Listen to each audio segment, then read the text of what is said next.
Yo, what's up guys? Today I want to talk about the cosmetics of Marvel Rivals, mainly the skins and how NetEase seems to be handling them. Well, to start off, every single hero or villain in the game has a new original unique design specifically for the Marvel Rivals universe, and I think that's great to be honest. I love the creative freedom they have going on over there, and it's really sick to just see how our favorite childhood heroes can be reimagined and brought back to life in such creative ways.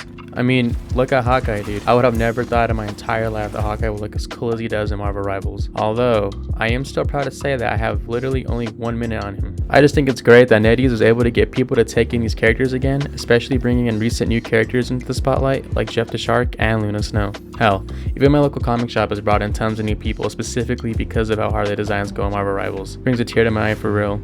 Okay, so I want to swing over to a trend I've noticed with how NetEase seems to be handling all skins going forward. Well, at least for now. And it's that every skin is going to be an original design. Even skins that are clearly based off older issues of comics. Here, let me show what I'm talking about right here. So here's Psylocke in her Vengeance costume. This appearance debuted in Uncanny X-Men 1963, issue 256, the writer being Chris Claremont and the penciler being Jim Lee. This looks like it was made during the Silver Age comic era. The gist of the story in this issue is that Psylocke was brainwashed and hired as an assassin for the Mandarin. Now, here's a side-by-side of the costume in Marvel Rivals and her costume in the original comic. And at a first glance, you may not seem to notice much of a difference. But looking more closely, you can tell straight away that the red scarf that's wrapped around her waist is a bit different. It seems to be more sporadic, especially with the knots and its length. In the comic, her legs and thighs have less going on too, with it just being plain and the cloth being spread out across her leg, while her Rivals counterpart has these purple leggings with a metallic design going up her leg leading to a metallic butterfly design. There's also the purple thigh straps with the metal ring in it too. There's a lot more, but if I kept analyzing the single skin, I'd be here all day.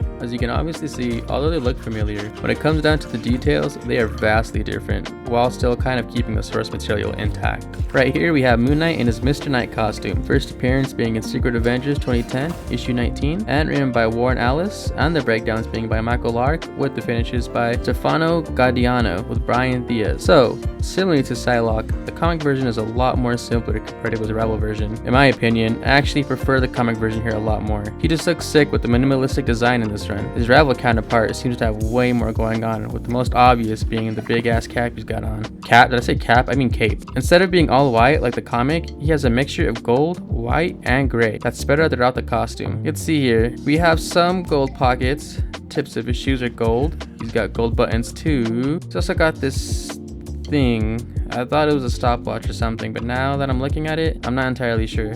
Spider-Man time, baby!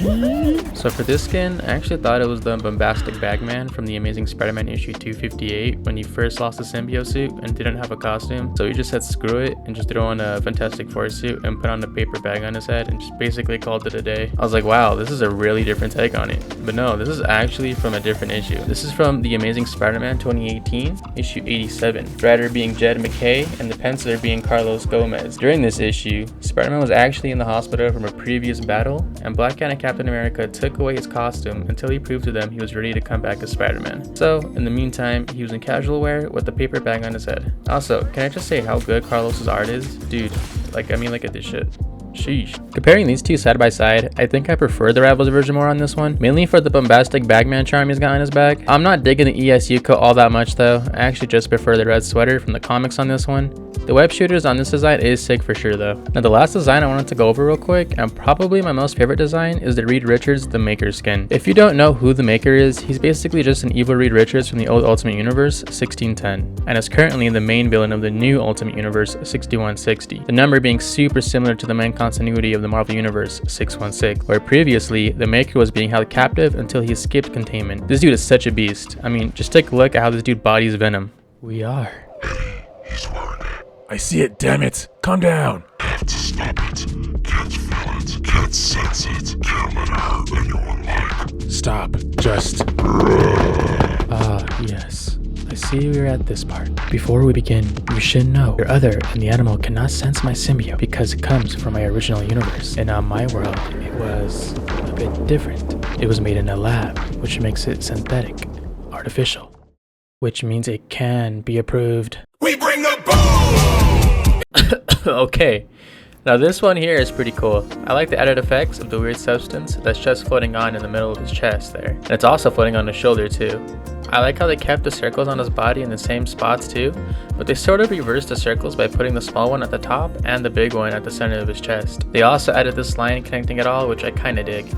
I do prefer the comic helmet design though. I just feel like the helmet here is doing too much. I also just missed the ET shaped helmet design too in the comics. As you guys can all see though, there isn't a complete one-to-one, even for costumes based off older issues. Well, kind of. There's actually one exception to this rule, and that is promotional cosmetics. Yippee! All MCU cosmetics are for the most part one-to-one recreations of their original costume, besides having the actual actor's face, of course. There's actually been a recent announcement that's also considered promotional content that is being added to the shop soon, and that is the original suit from Marvel Spider-Man for the PS4 and PS5 entertainment system. The main reason why this is being added though is to promote and celebrate the launch of Spider-Man 2 being added to the PC, and boy do I know those mods are about to go crazy.